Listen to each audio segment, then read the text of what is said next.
當身體骨突部位長期受壓、摩擦力或者剪力，令到嗰啲部位血液循環持續受阻，皮膚就會缺血，然後逐漸壞死同埋潰爛。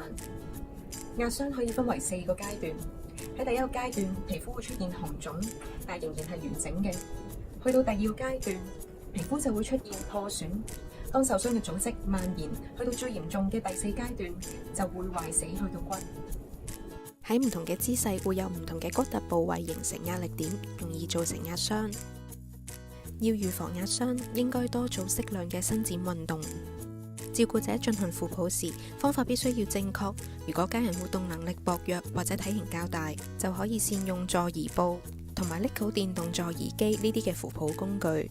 臥床嘅時候，最少要每2個鐘頭轉一次身。側臥嘅時候，記得要用枕頭支撐身體，保持30度，唔好壓住骨突處。軟膠坐墊、充氣床墊都可以有效減壓、均壓，預防壓傷。電動床可以方便自由轉換姿勢，而且可以自由調校高度同埋斜度，壓傷嘅風險就自然減低啦。保養皮膚嘅方法，每日要攝取足夠嘅營養，例如蛋白質、鈣、維他命等等，仲要記得飲足夠嘅水分，令皮膚保持彈性。另外，應該保持皮膚清潔同埋乾爽，可以用皮膚乾洗泡沫同埋美蘭牌特級皮膚補水修護霜。喺壓傷護理方面，千祈唔好用力捽或者按壓患處，可以擠幾滴 Saniran 活膚油，輕輕咁樣搽喺患處，含有亞麻油酸同埋維他命 E，有效提高皮膚含氧量同埋改善非常乾燥嘅皮膚。